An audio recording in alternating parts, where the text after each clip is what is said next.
Muy buen día, mi nombre es Derlimar Lobo. El día de hoy les hablaré sobre la ley de impuestos sobre sucesiones, donaciones y demás ramos conexos en Venezuela.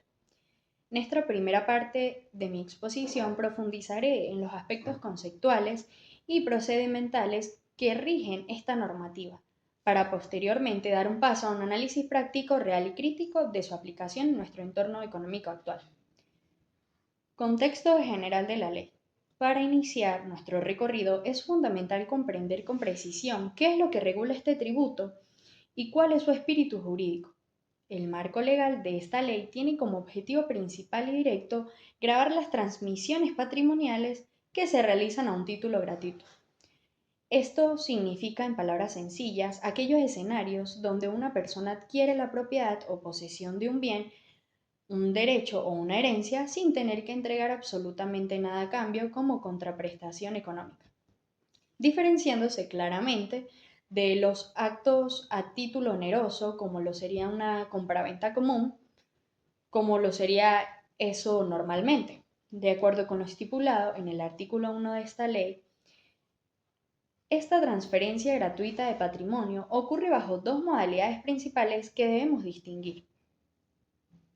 En primer lugar, tenemos las sucesiones, que representan la transmisión de bienes por causa de muerte, es decir, traspaso legal de patrimonio que ocurre tras el fallecimiento de una persona, lo que comúnmente conocemos en el ámbito civil como herencias o legados. En segundo lugar, encontramos las donaciones, que representan la transmisión de bienes por actos entre personas vivas.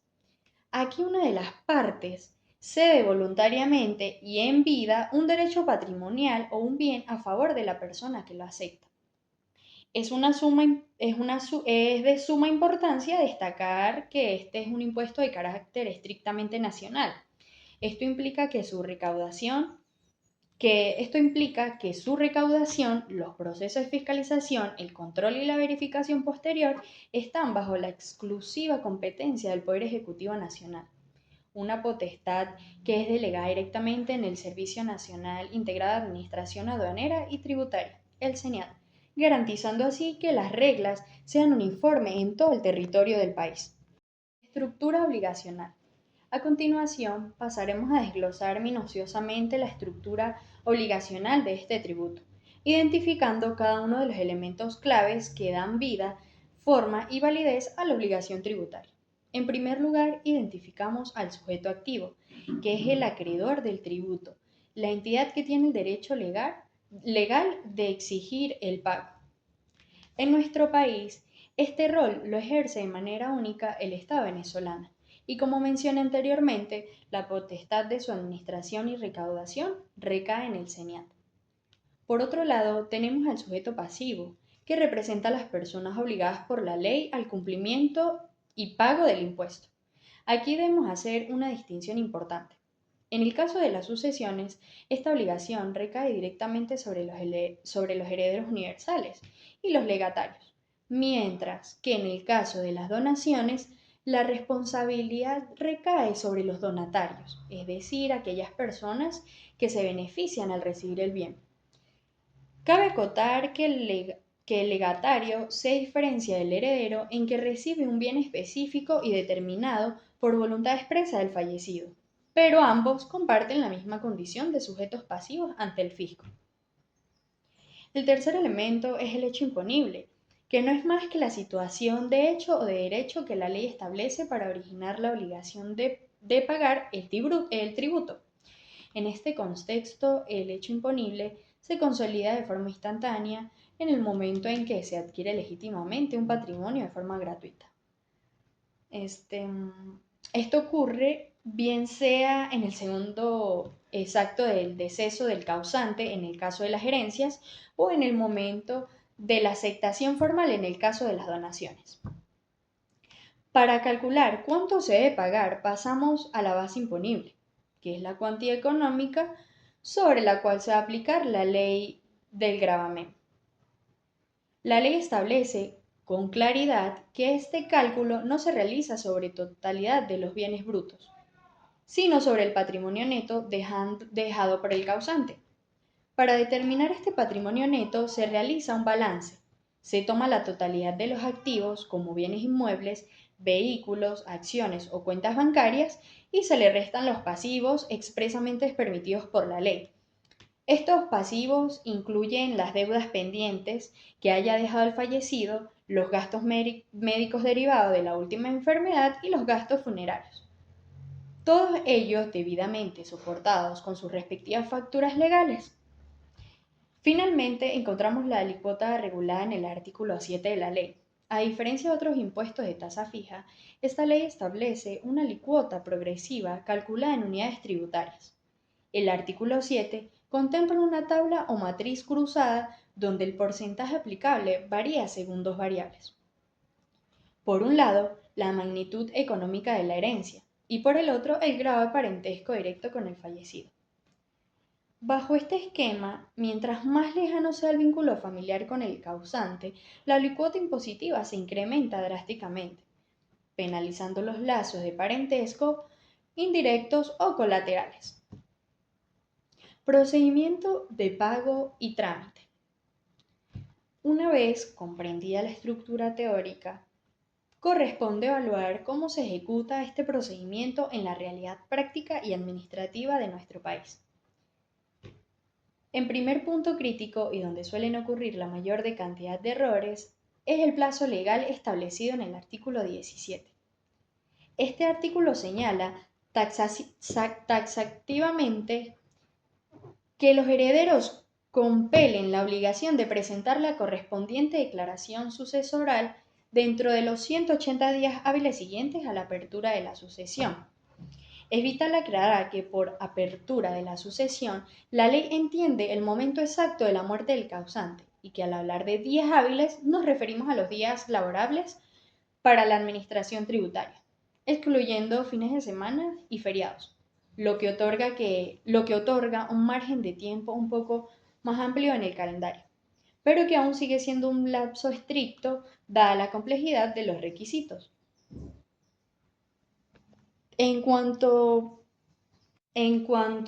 al proceso digital, hoy en día el trámite se inicia obligatoriamente de manera electrónica a través del sistema en línea del portal fiscal del CENIAT. Para ello, los herederos deben tramitar primero un registro de información fiscal, conocido como RIS sucesoral, y posteriormente vaciar detalladamente todos los datos patrimoniales del inventario de bienes con sus respectivos valores. Una vez que el sistema procesa la información y emite la planilla electrónica de liquidación, el pago se efectuará directamente en las oficinas receptoras de fondos nacionales, es decir, en las entidades bancarias públicas o privadas que se encuentran debidamente autorizadas por el Estado. El cierre definitivo de todo este ciclo administrativo lo determina la solvencia sucesoral, amparada en el artículo 51. Este artículo establece una prohibición absoluta y de estricto cumplimiento. Ninguna entidad pública, oficina de registro, notaría o institución bancaria podrá tramitar la venta, la enajenación, la transferencia ni la movilización de ningún bien o cuenta bancaria dejada por el causante, si los herederos no presentan la correspondiente certificación física de solvencia sucesoral emitida y sellada por el CENIAT. Esto convierte el trámite en un paso obligatorio para poder disponer legalmente de cualquier herencia. Pertinencia y rendimiento fiscal.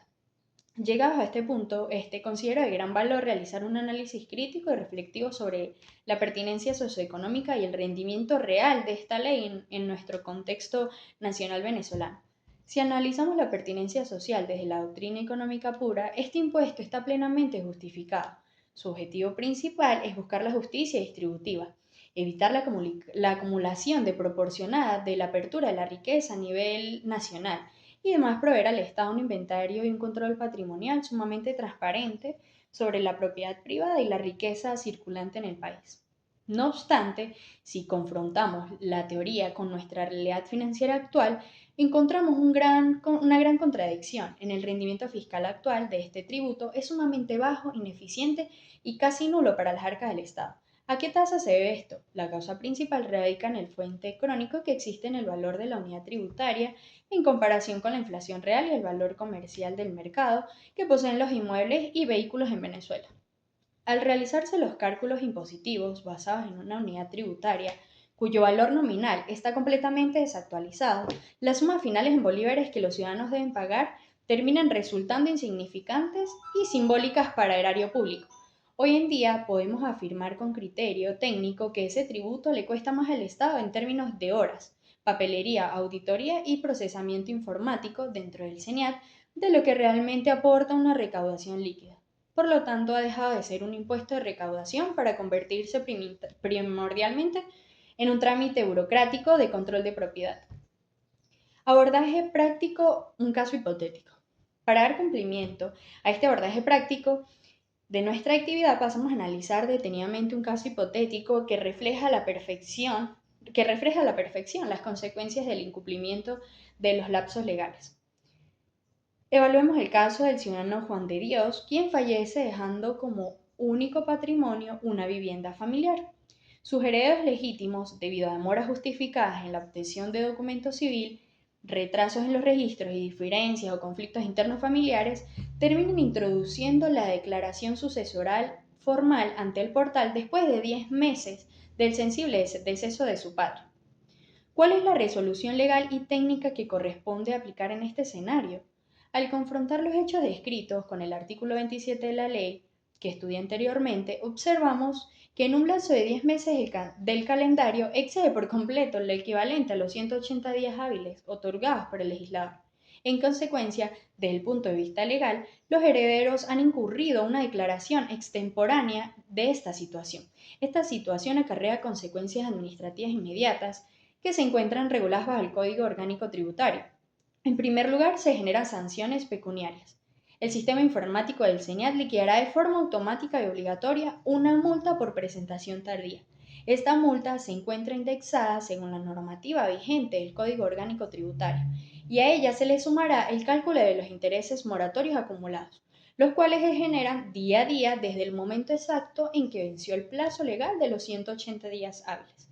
En segundo lugar, se genera un severo bloqueo patrimonial basado en el artículo 51. Al no contar con una declaración a tiempo y una liquidación conforme, el SENIAT retendrá y congelará la emisión de la certificación de la solvencia sucesoral. Esto significa que, en la práctica y ante la ley, la vivienda queda jurídicamente paralizada. Los herederos no podrán registrar el inmueble a sus nombres, no podrán venderlo a terceros, no podrán darle en alquiler formal, ni constituir hipotecas o garantías sobre él, hasta que extingan la totalidad de la deuda tributaria, paguen las multas y obtengan el documento de la solvencia.